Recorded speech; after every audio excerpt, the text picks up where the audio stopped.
I've had a functional failure of my roof rack. Let's talk about it.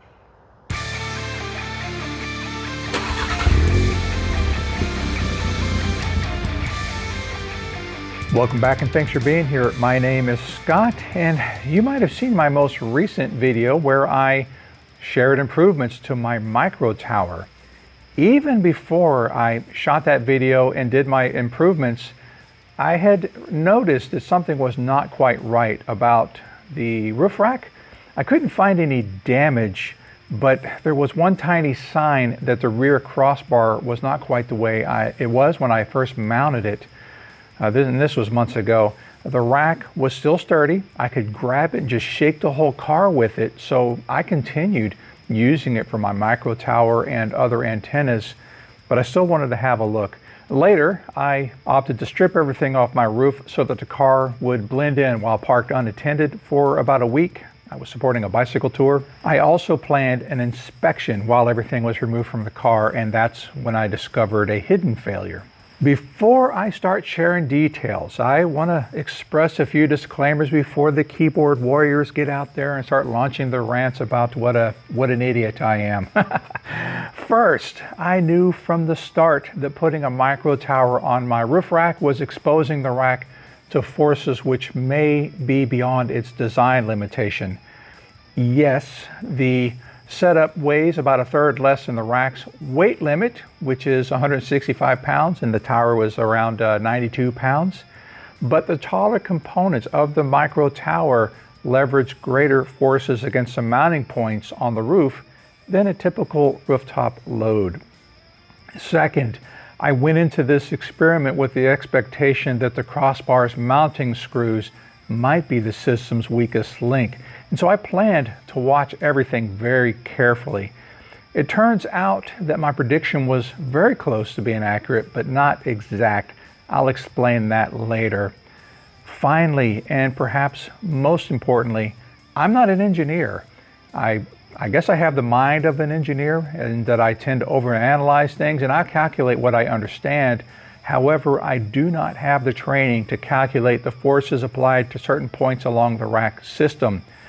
You may hear me use a few engineering terms correctly, but that has more to do with some of the engineering-like work that I have done in my career, rather than me being an actual trained engineer.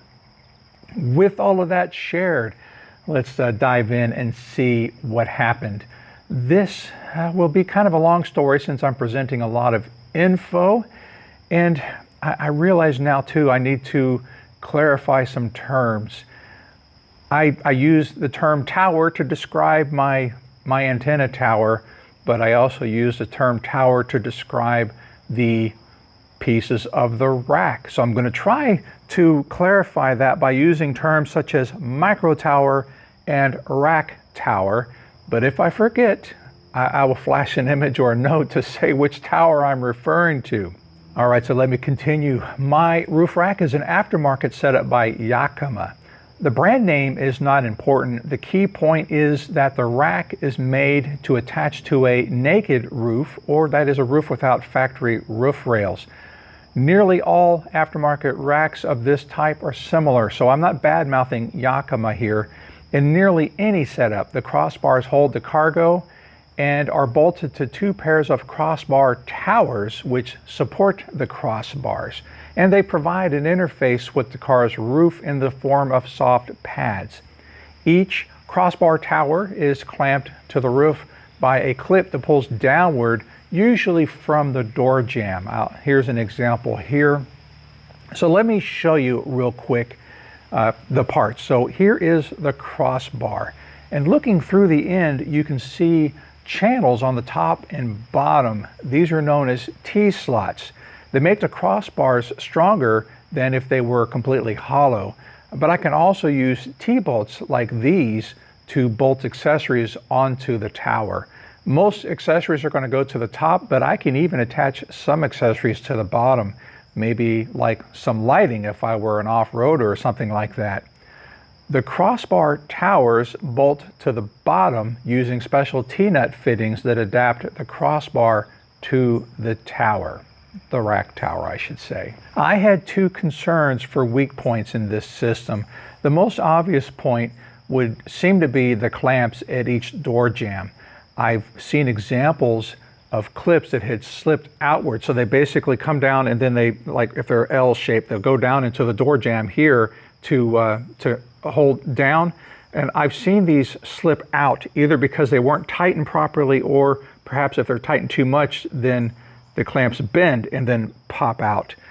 My Yakima baseline towers have these retention screws that keep that from happening, and so they force the rack tower or the clips shut harder and hold them in place so that they can't slip out.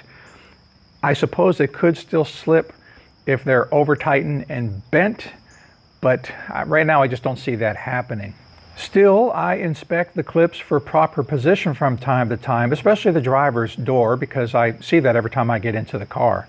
Next, a hidden weak point is the internal mounting screws which fasten the crossbar to each crossbar tower.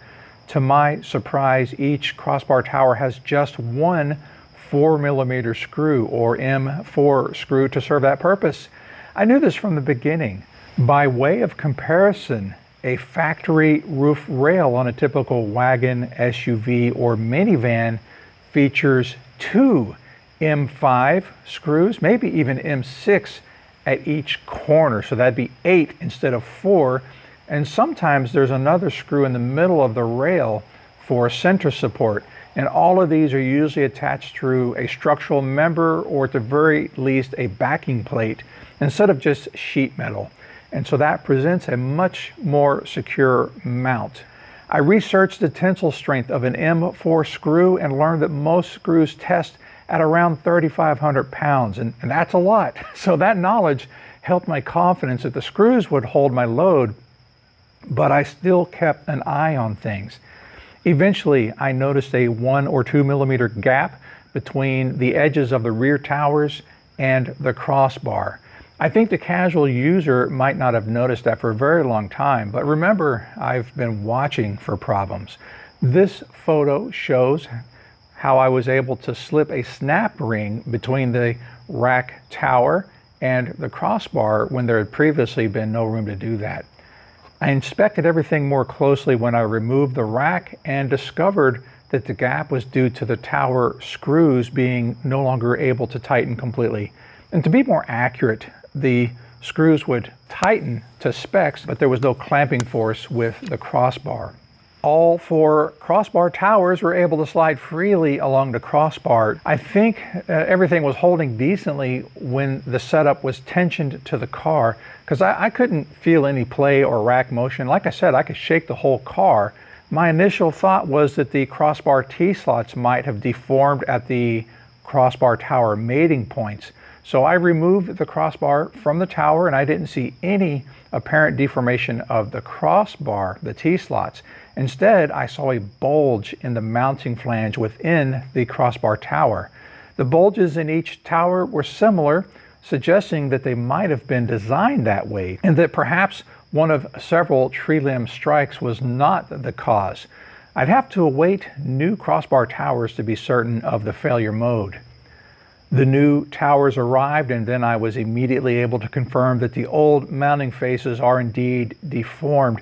And the reason I'm dismissing my tree limb strikes as the cause of this deformation is because an impact from any obstacle would pull upward on the front mounts or tension them. So imagine my rack here with the tower. If I hit a tree limb and it pulled it this way, that would lift up on the front and push down on the back, so it would tension the front and compress the back, and therefore the damage would not be symmetrical on all the towers, on all the crossbar towers. Also, compressing the crossbar towers is impossible due to the large mating faces for the crossbars. Compression forces would likely transmit to the roof. Instead, all 4 crossbar towers showed evidence of tension damage. So how did this happen? Yeah, sure, a tree limb strike would overtension the front mounts, but another likely cause is the applied forces from braking, acceleration, and cornering. These forces though probably much smaller than a tree limb impact. If you apply that over the course of thousands of miles, I think it could easily account for the amount of time it took for the damage to reveal itself. Then there are the forces that we don't think about because they're not impacts at all.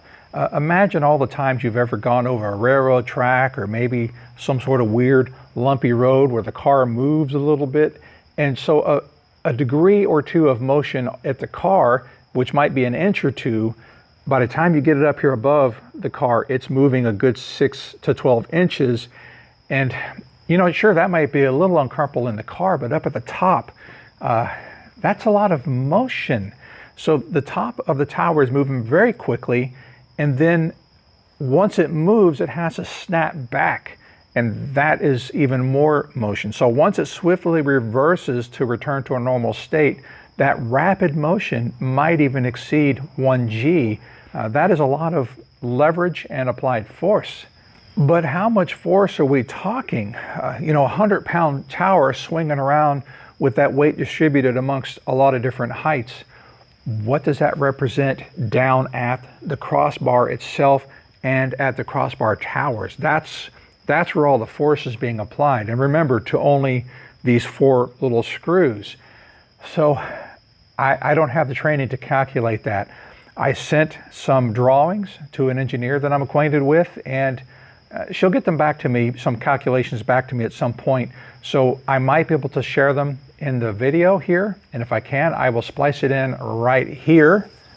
All right, I got on the phone with my engineer friend, and she kindly walked me through some equations on how to calculate the upward force on the front crossbar, for example. And it turns out this isn't really as hard as I thought. Now, she might have given me a simplified explanation because I'm sure there's more to the game than just simple leverage. I'm going to explain it to you. I might inadvertently dumb it down a little bit, but that's not for you, it's for me. So I need to understand what I'm saying before I can show you what I'm calculating. For the sake of the math, we're going to pretend that this tower is centered over the 32-inch crossbar spread, and although the distance between the crossbar towers is 35 inches in the back and 39 inches in the front, we're going to just play like this is a 32-inch square. All the distances are the same, so everything is the same as you turn left, right, hit bumps, maneuver around. It's just all going to be the same. It's just easier math. So here is the tower. This is a drawing that I did for the engineer, actually, and then it turns out that it's fantastic for my own use. And so I have all of my dimensions. This is almost to scale. And so what we're doing is we're calculating the leverage that's applied. We're going to work in just one axis at a time. Obviously, when the car stops, there's going to be a forward bias pushing down and pulling up in the rear. And then as we turn, there'll be biases working as the car pitches and rolls.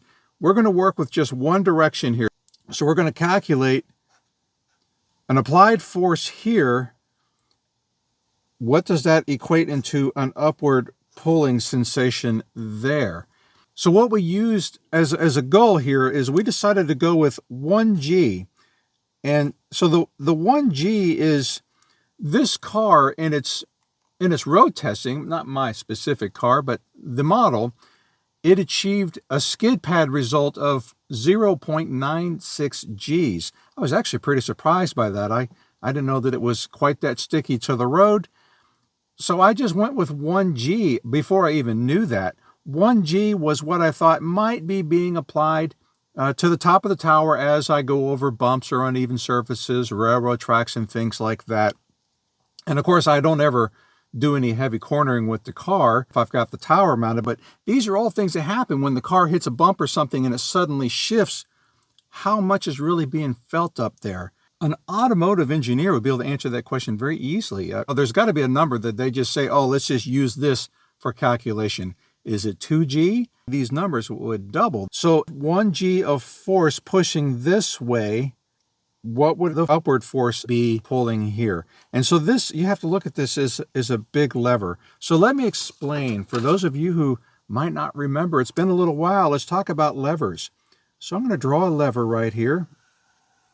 And this might be, well, that's kind of crooked, one of the more popular levers. I think nearly everyone has seen a lever like this. This is the fulcrum of the lever. And what does that look like to you? Let's call this a plank of wood and a fulcrum. We have a seesaw. In some places they call them teeter-totters. So this particular lever or seesaw is equal on either side of the fulcrum. I don't know what the true name of it would be, but I'm going to call it a 1-to-1 lever. So if I put a 50-pound child on this side, then it's going to push down with 50 pounds here, but also push up with the force of 50 pounds over here. So if I also put a 50-pound child over on this side, then these two kids could teeter-totter all day and be pretty happy about it. But let's say that I put a 150-pound adult on this side. Now, obviously, it's going to pop up like this, and the kid's not going to have any fun. I think if you think back, there's always been some bigger child in your neighborhood that when they got on the seesaw, you were stuck at the top and you couldn't get down unless they let you down.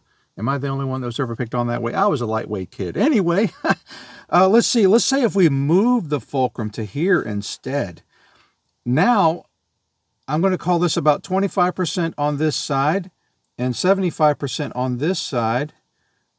What we have going on here is actually now we've got kind of a 3-to-1 lever, which means that if I push down with 50 pounds of force over here, then there is now 150 pounds of force pushing up on this side, and these two unequally sized riders of the seesaw could work together.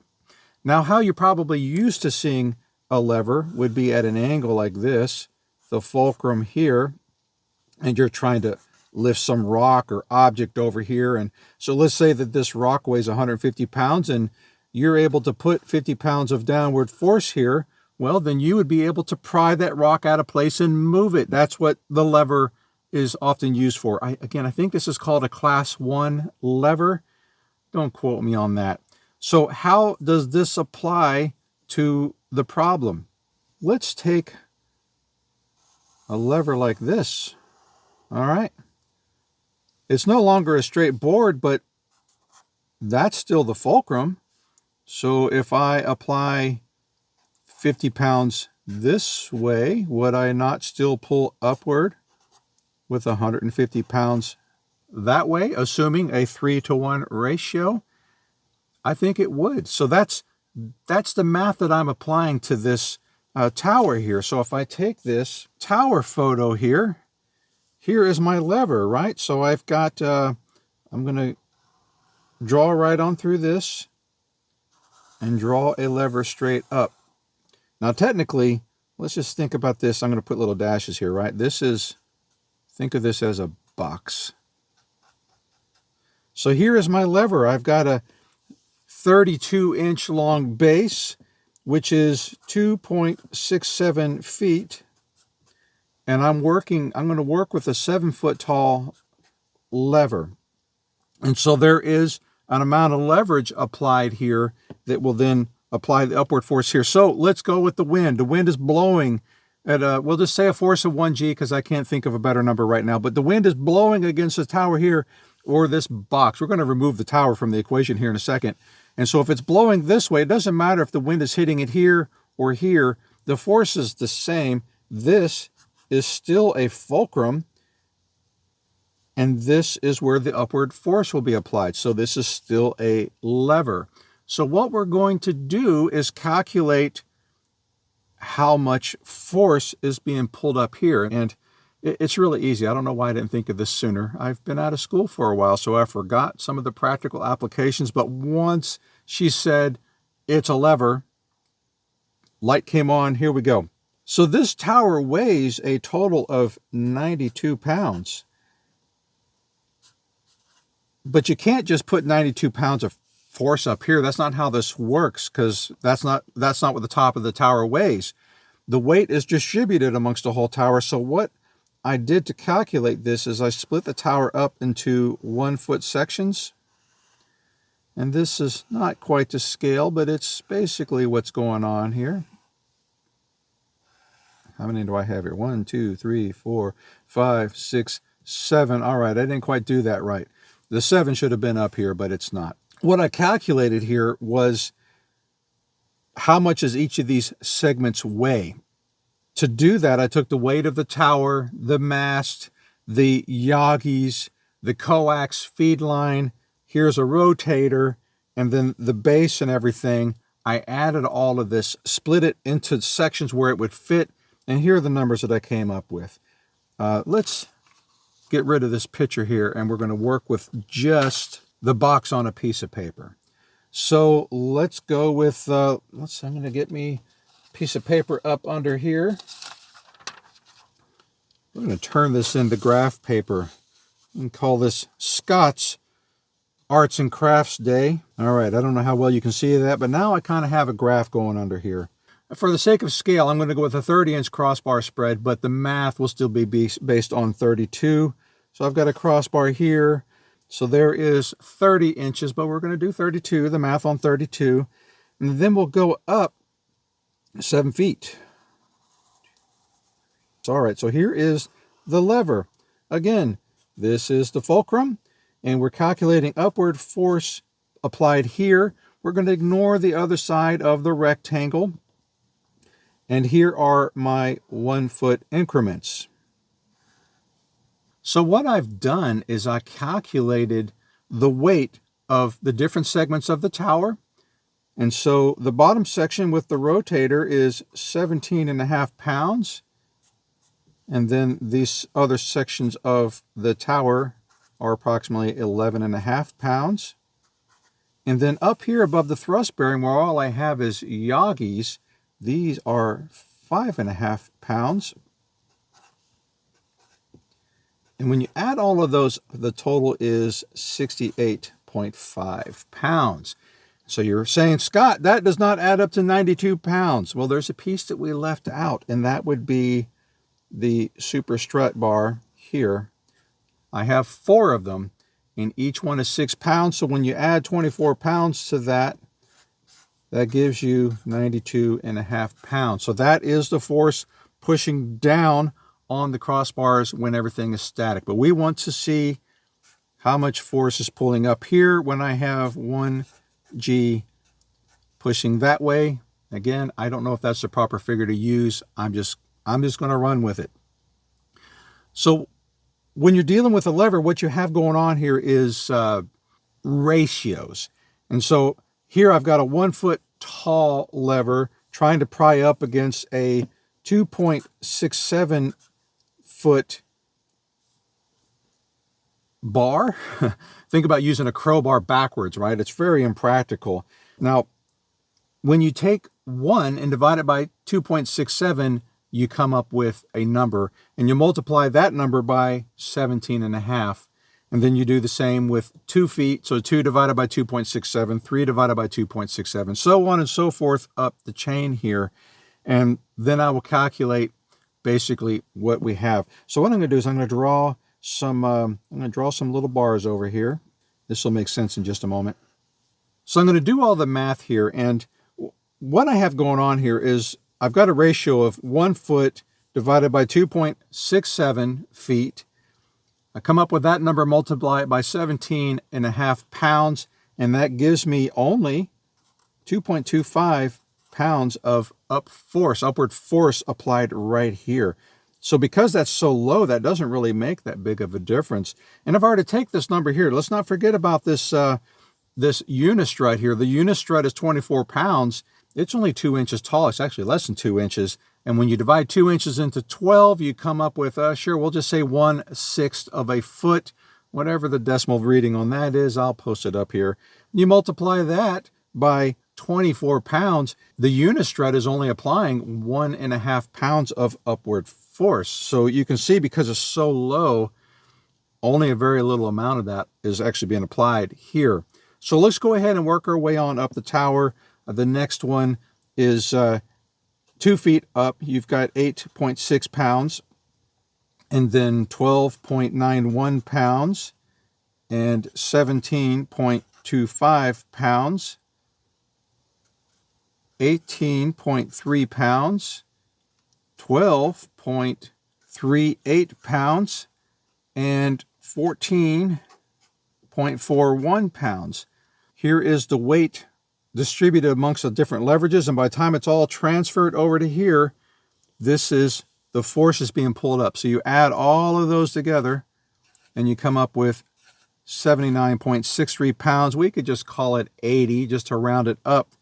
That's 80 pounds of force pulling up on the front crossbar, but you got to divide that by 2, because remember, here is the crossbar and there are 2 screws on that. Remember, I showed you the 4mm screws, and so you take that 80 pounds, divide it by 2, and that's 40 pounds pulling on each of those little screws.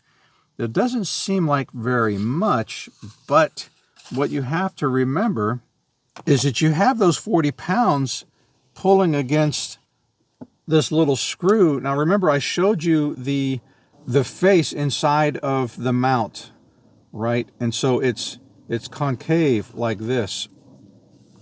And then you've got a mounting screw going up through here. It's 4mm.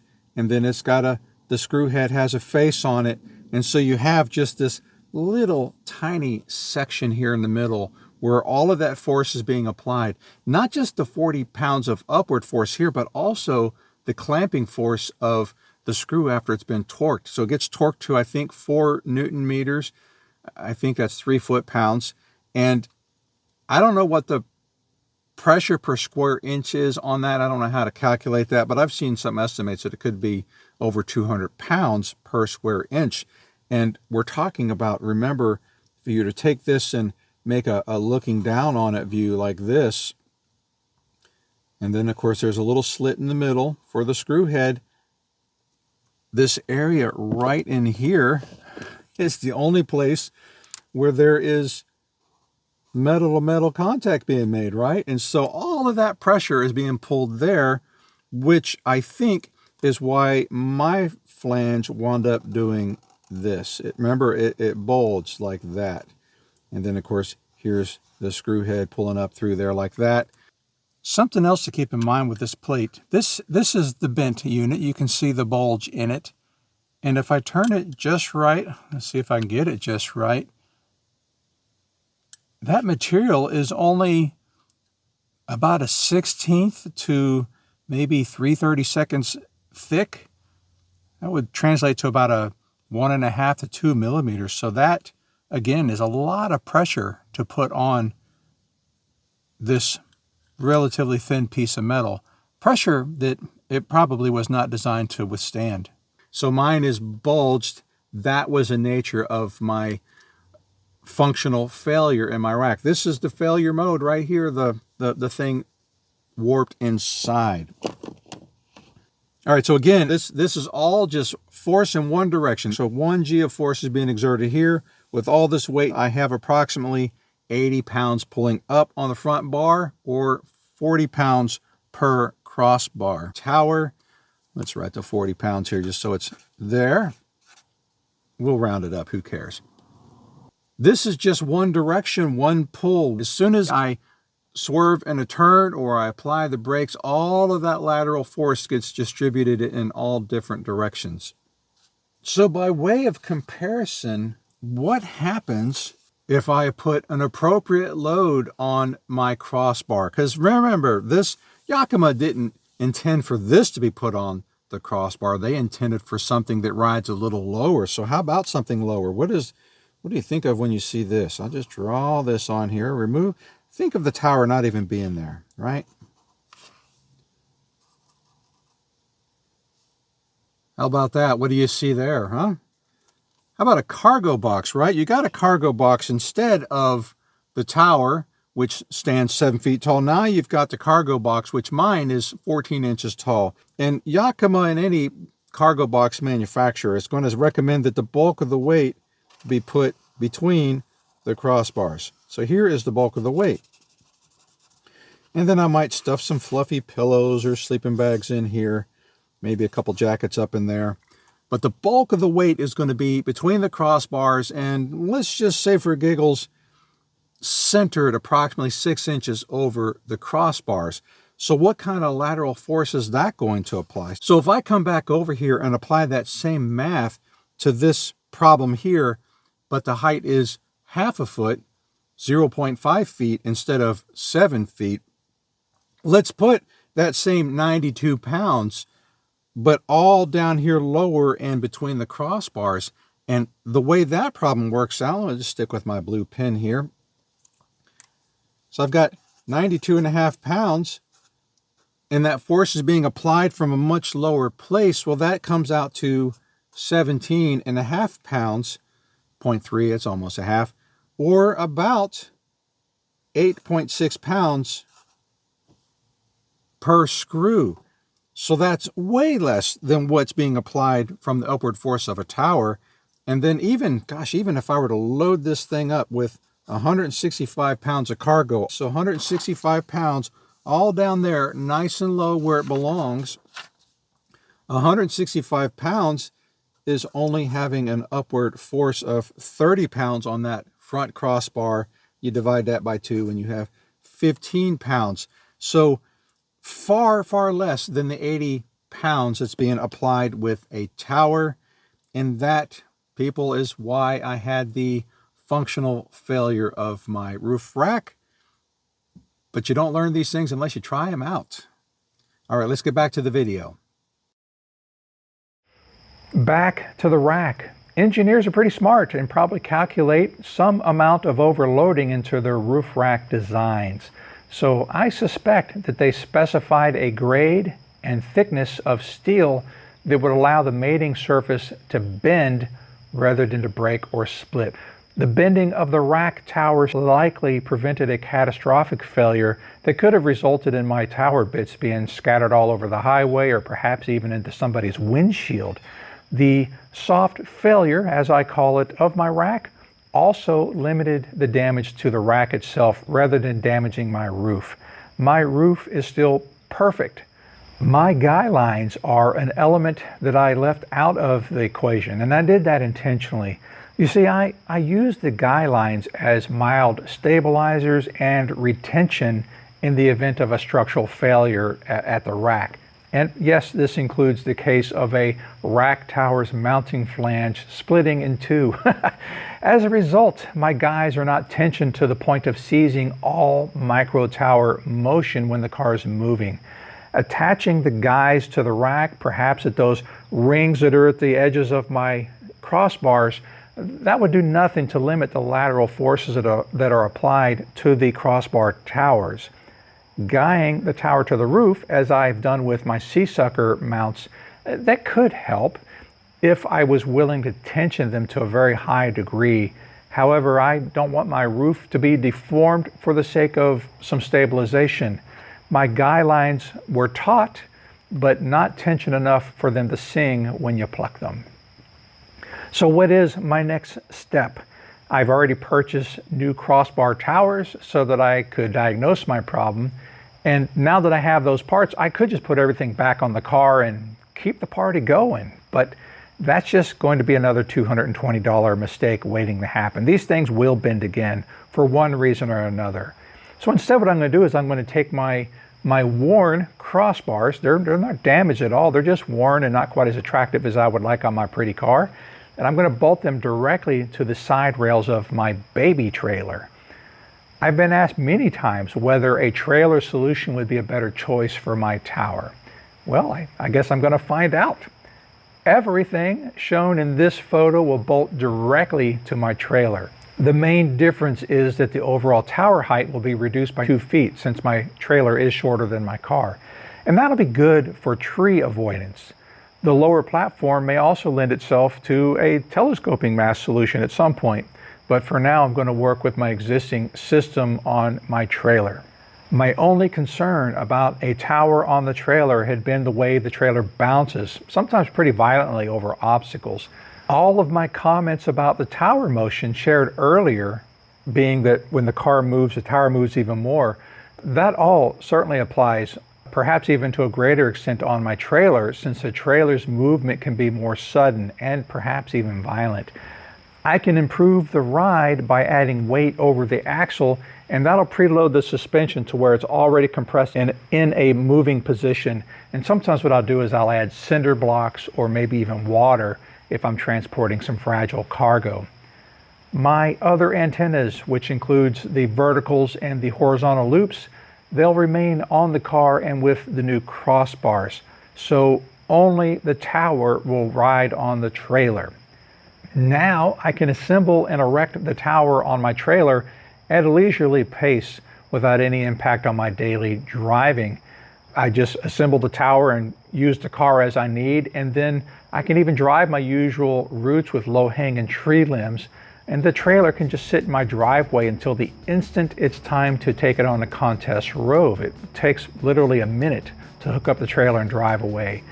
I might even store the tower this way and make it ready to deploy at a moment's notice for other needs. What are the needs? I have no idea. Let's see, I do need to investigate extending my feed lines and the rotator's control cables, but realistically, I think that's only going to add another 6 to 8 feet since the transceivers are in the back of the car. So what do you think of all of this? Am I nuts, perhaps a bit of a fool, or am I onto something with this trailer setup? Watch a video about my baby trailer to see just how versatile I've made it. Being small, like my car, there's almost no drawback to bringing it with me on a rove. I can fit it into any place that a larger vehicle might go, with the obvious exception being off-road. I can't drive off-road with the car. Ask questions, question my sanity. I will try to keep you updated on the plan as it evolves and some testing that I will eventually do with the whole thing. And I will keep you updated on all of my kooky ideas and future updates. As always, I appreciate you being here, and I will see you next time. Take care.